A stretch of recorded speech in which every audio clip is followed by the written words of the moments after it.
first meeting of the teams since the 2010 Big 12 championship game. The Purdue band couldn't get the world's largest drum inside Notre Dame Stadium for today's game, but the drum will still be there outside the stadium. Although a Notre Dame official told ESPN Friday that Purdue had not asked for permission to bring the drum, which is celebrating its 100th anniversary this year.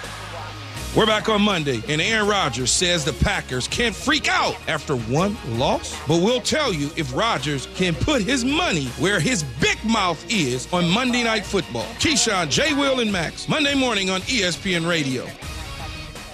Is presented by 312 Pizza Company. I'm here live now, so come right now. They open up at 11.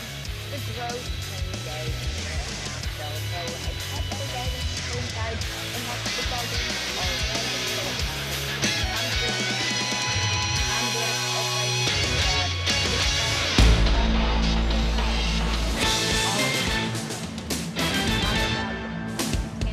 This is College Tailgate on ESPN Radio and on the ESPN app. We are just minutes away from the third college football Saturday getting underway right here on ESPN Radio. This is College Tailgate on ESPN Radio, the ESPN app, and SiriusXM Channel 80. His name is Joe Fortenbaugh. My name is Braden Gall. We just made you guys some money last segment. We'll tell you those picks again here before we head you out to Nebraska and Oklahoma, of course, on ESPN Radio. Coverage starting right now, or coverage starting right here on ESPN Radio at 11:30 a.m. Eastern Time. Bama and Florida is the big one. We've got Penn State and Auburn later tonight. That one is at 7:30 on ABC. And those two, Joe, are the ones that the world is watching here because we don't know anything about Auburn. We know a whole lot about Bama. And in the SEC, we're not really sure what Florida is. We don't know if they belong on that top tier with Georgia and Alabama. We don't really know where Texas A&M belongs after they struggled with Colorado and their quarterback got hurt. We're going to learn a lot about. Hopefully that works. Hopefully that works for everyone. So we'll get into some of our picks of the day. Like I mentioned, first and foremost, we have Alabama and Florida. This is easily the most anticipated SEC matchup of the day. And it's the biggest SEC matchup that we've had so far this season. We've got Alabama going into Gainesville. And the Gators have lost 7 consecutive games to the Alabama Crimson Tide, including the 2020 SEC championship in Atlanta. Alabama won 52-46, obviously went on to win the national championship. So I'm going to take Alabama minus 14.5 here. And it kind of feels like that's a pretty wide spread for a Florida team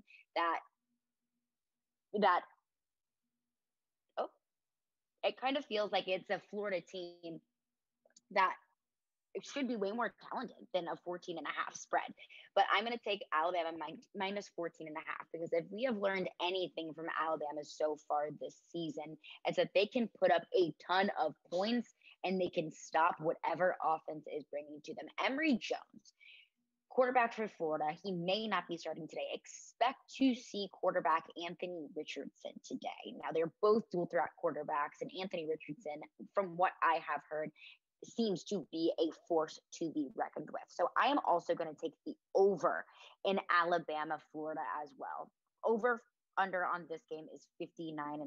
So the over in Alabama's 11 games against teams with a winning record, which Florida has, they're 7-3-1. The over in Florida's last 5 games against teams with winning record is 5-0. So I think with this new quarterback, he's going to want to come in. He's going to want to prove himself. A dual threat quarterback coming in for Florida. So I do think that it is going to be an offensive matchup. But I do think that Alabama wins this one, and I'm going to take Alabama against the spread on this one as well. We've also got South Carolina, Georgia.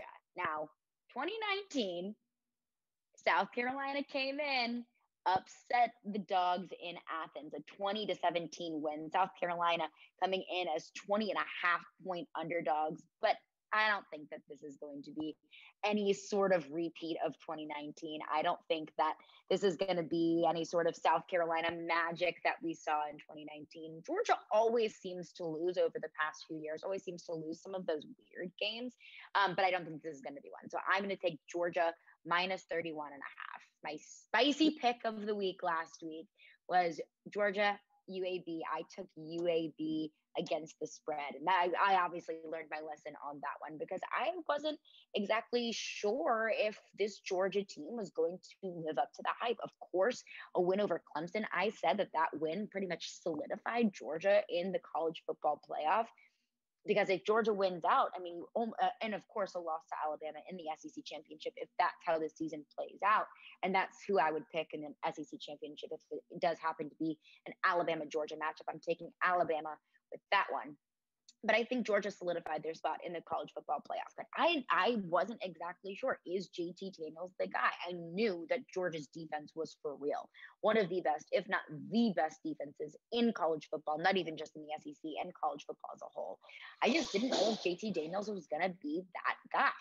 And it turns out he was. And of course, it's a UAB team that doesn't have as high-powered of a defense as what they're going to see in the SEC, but neither does South Carolina. So I think that this is going to be a very high-powered Georgia offense that we saw against UAB. And I think the real over-under here is how many Will Muschamp references will we hear? Of course, Will Muschamp, former head coach at South Carolina, Shane Beamer coming in his absence this year, but now he's the special teams coach for Georgia. Shane Beamer used to be on Kirby Smart's staff, so it all kind of feels like family here. So I'm sure that the broadcasters are going to have a heyday with that one. So South Carolina, their offense kind of has zero chance here. A great offense. Clemson, for example, of course, DJ Uiagalelei coming in as a first-year quarterback, but Georgia's defense held Clemson to just 3 points. Georgia's defense is for real. Expect Luke Doty to be back today for his first game back as a starting quarterback for South Carolina. But coming back as in your first game as starting quarterback against the stout Georgia defense, it's going to be incredibly difficult for Luke Doty. So I don't expect this to be a very high-scoring game for the Gamecocks. And you look at Georgia's defensive tackle, Jordan Davis. He is 6'3", 330 pounds, and he moves like he is so quick on his feet. If you saw that game against UAB, he was up in the trenches, finished his assignment, and ran across the field to make a tackle. And he was so quick on his feet. This guy's 330 pounds. So this Georgia defense, not only are they big, not only are they athletic, but they have such a high football IQ, and they're looking at every single point on the field, finishing their assignments and making sure that team does not get their first down. So keep an eye on Jordan Davis and Georgia's defensive line. This is going to be a very fun game. Tulane, Ole Miss. Now, I'll get to my pick later, but I do think that possibly Tulane could be the best football program in the state of Louisiana at this point. And as an LSU alum, as someone who loves LSU football more than pretty much anything in the whole entire world, this tastes like vinegar coming out of my mouth. But Tulane has been an incredibly fun team to watch. And they also may have the best helmets in college football at this point. They have a cool throwback logo on their helmets this week. But I am going to take Ole Miss minus 14.5. I dabbled with taking Tulane plus 14.5. And I think that's where a lot of people are going to go because Tulane's kind of had this magic. They've been battle tested. They gave Oklahoma a run for their money in week 1. I legitimately thought Tulane could possibly upset Oklahoma week 1, knock their chances out of the college football playoff. Oklahoma, of course, ultimately ended up winning that game. But Tulane looked outstanding against Oklahoma. But Ole Miss will absolutely win this game. The question is by how much. I think it'll be by I think Ole Miss is going to put up a ton of points this week against Tulane. Matt Corral is writing his resume for the Heisman, and I think that he is going to take advantage of beating a team that's hot right now and beating them big, putting that on his resume for the Heisman and making a statement win against Tulane. And of course, this Tulane defense is going to be easier than anything else that they're going to face in the SEC West. So I think that they're going to take advantage of this Tulane defense and really kind of write their case as that, hey, Ole Miss is a top 15 team in college football right now. Now, Tulane has Michael Pratt, freshman quarterback, in today, and Tulane forced 2 interceptions against Oklahoma, forced 2 Spencer Rattler interceptions. But one thing that I'm going to keep an eye on here, and I think that we're going to see that against Ole Miss today, is that a credit to Tulane's defense? Did to figure out a way to play defense in the AAC, a conference that traditionally doesn't play very good defense, similar to the Big 12? But Or is it rather Spencer Rattler just isn't as good of a quarterback, isn't as good of a decision maker as we're making him out to be? And I think that we're going to see that today. And I think that's going to show in the scoreboard to see how many points Ole Miss really can't score. So I'm going to take Ole Miss minus 14.5 on this one. Lane Kiffin's offensive magic will rear its ugly head today. And also, Ole Miss has figured out a defense. Last year, they were scoring 75, 80 points. It felt like a game, but they were also giving up just as many. And Ole Miss has figured out their defense. We saw that against Louisville in their week 1 matchup. So I do think that Ole Miss wins today and wins big. We've got a game in Music City today. Battle of the Nerds. Stanford, Ole Miss. So I'm going to take Stanford minus 12.5 on this one. And I really did think that the spread was going to be a little bit bigger than 12.5. I thought at least 2 touchdowns because Stanford got Clay Helton fired. And of course, Clay Helton's been on the hot seat for a long time, and USC was just looking for an excuse to fire him. But Stanford essentially did get Clay Helton fired. So this spread does feel like easy money. And I think it may have shrunk a little bit because Vandy had a nice little comeback against Colorado State and an embarrassing loss to ETSU. But Colorado State did lose to South Dakota State. Now, all credit to South Dakota State. They're one of the best teams in the FCS. But Vanderbilt just barely beat Colorado State. They were saved by their kicker. They were outgained in the first half, 305 yards of offense to just 120 yards of offense. So yeah, that's a W in Vandy's corner. But when you look at exactly how they won, it wasn't very pretty against a team that is incredibly low this season. So I am going to take Stanford winning today.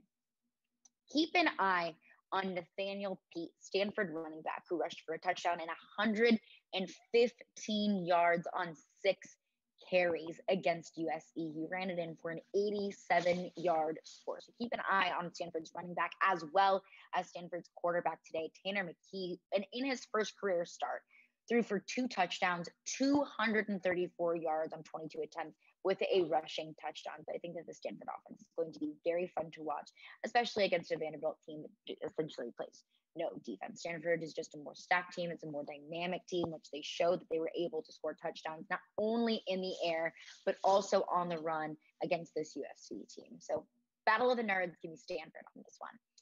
We've also got Auburn, Penn State, College game day heading to Happy Valley. It's a whiteout, number 20 Auburn, number 12 Penn State. This is easily going to be Auburn's biggest test so far this season. It's their first road game of the season. Penn State opened up their season with a big upset win over Wisconsin, a 16-10 road win. So Penn State already starting their season off with a statement win. Now, I don't think that this is going to be an easy win for Penn State, but I am going to take Penn State against the spread. Penn State minus 5.5. It's going to be minus 105 there. So pretty good value on Penn State against the spread.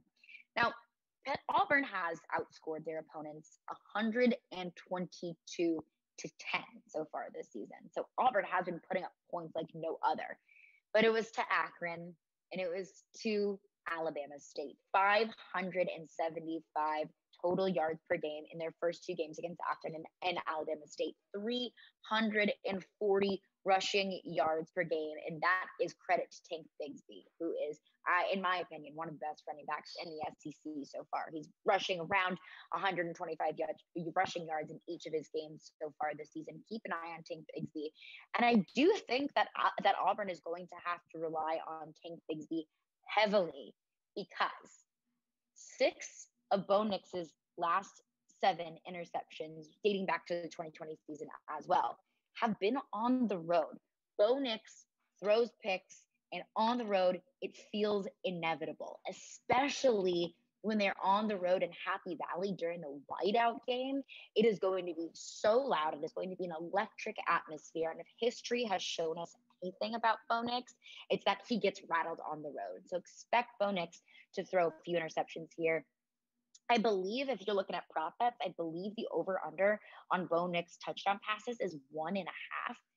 I'm going to take the under on that, honestly. I think that when Auburn puts up a bunch of their points, I do think that it'll be on the ground. I'm going to take the under on Bo Nix 1.5 touchdown passes.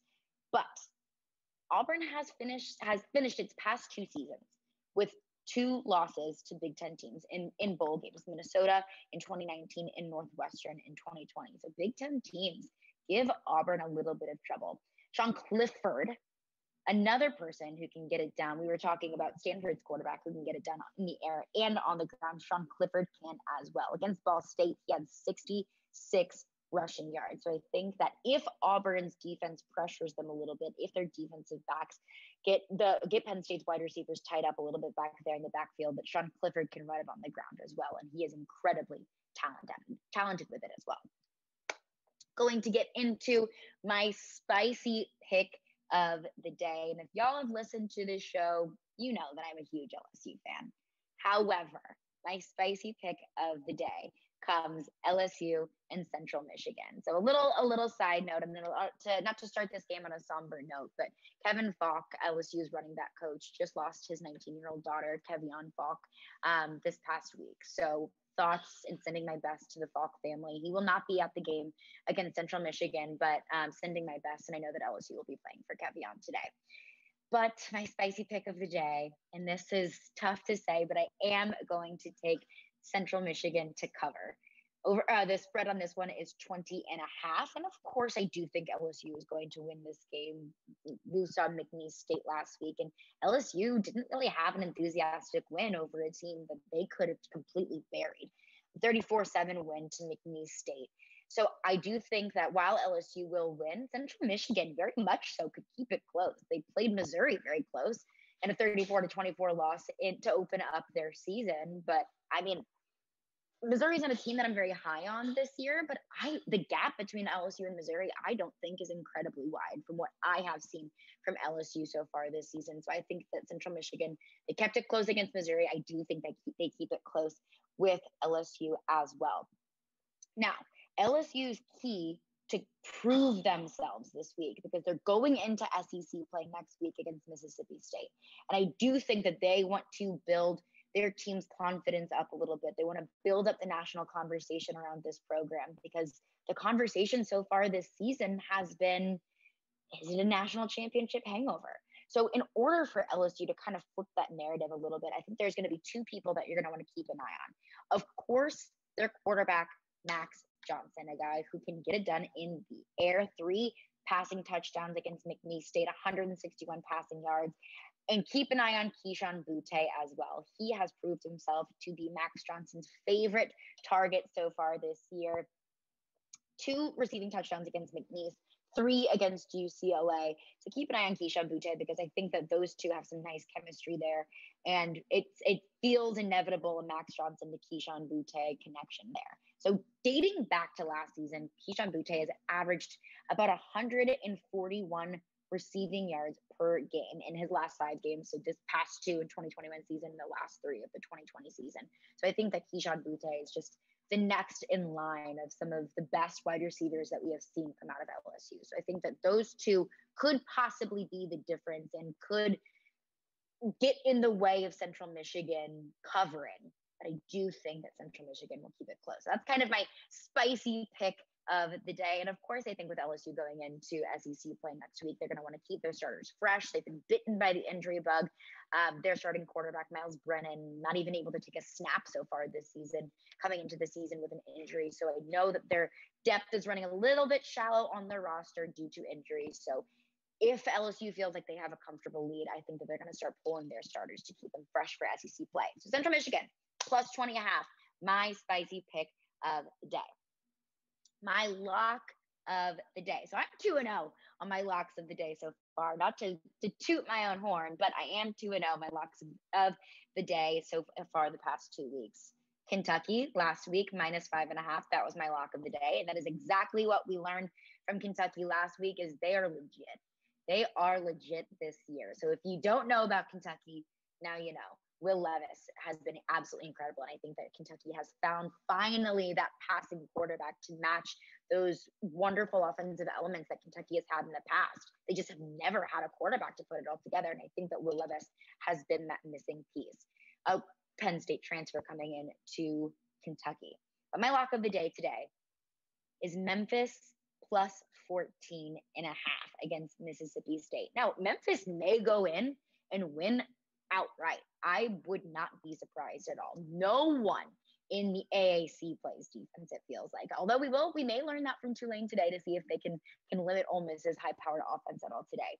But Memphis is averaging 635 yards of total offense, 48.5 points per game so far this season. Seth Hennigan, Memphis's quarterback, averaging 48.5 points per game. Like I mentioned, he's completed about 63% of his passes for 682 yards, 6 touchdowns without throwing a single interception.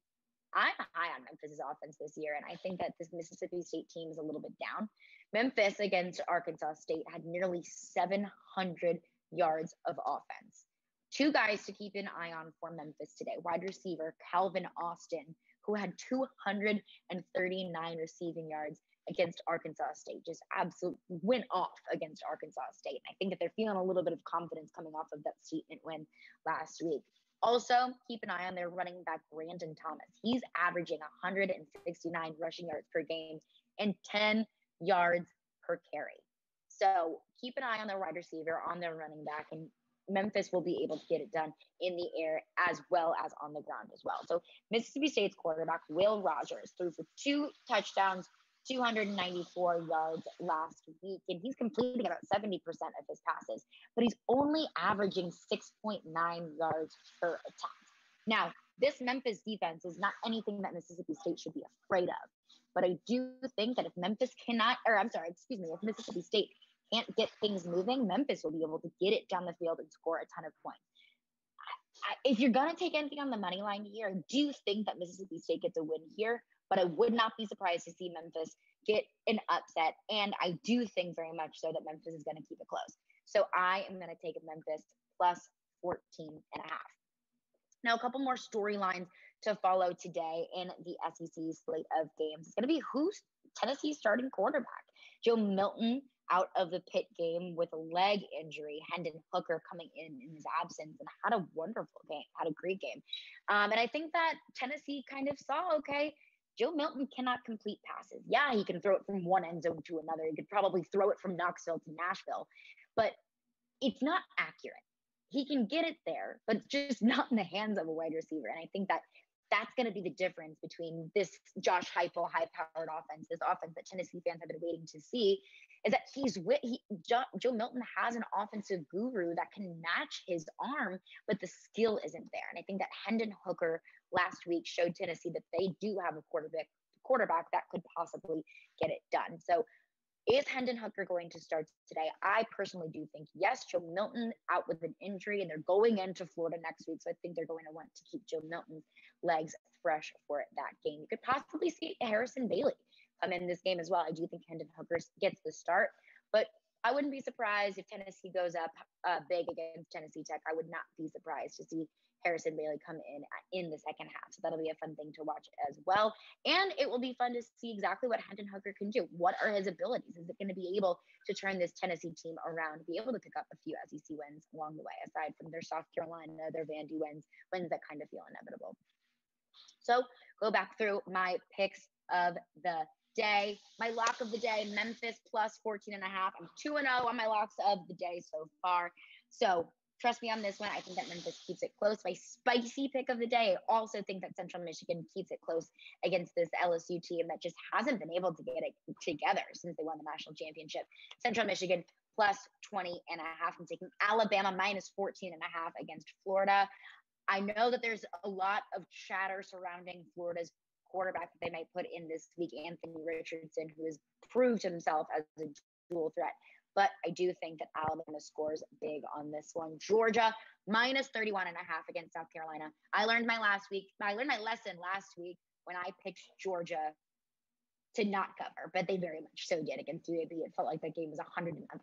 So I'm going to take Georgia to win big against South Carolina in this rebuilding team and Shane Beamer's first year as head coach with the Gamecocks. Also going to take Ole Miss minus 14.5, and that was a tough one. But I do think that while there's so much chatter surrounding Tulane, I think that Ole Miss's offense is incredibly high-powered, and it's going to outmatch Tulane's defense very much. So taking Stanford minus 12.5 in the battle of the nerds here. Stanford, Vanderbilt playing here in Nashville. I think Stanford gets it done, minus 12.5. Auburn, Penn State, Auburn traveling into Happy Valley for a whiteout game, college game day there today. I'm taking Penn State against the spread, minus 5.5. I think that Auburn doesn't perform very well. Bo Nix very much so does not perform well on the road in this very loud Rockets environment. I think that is going to rattle Bo Nix very much so. Those are my picks of the day. Southeastern CaroLINES presented by 312 Pizza Company. I am live at 312 Pizza Company, so make sure to come out here, watch the games, grab some pizza, grab some drinks, grab some beer. It's a great place to watch the games, and everyone here is so incredibly friendly, and it will be a very great place to work.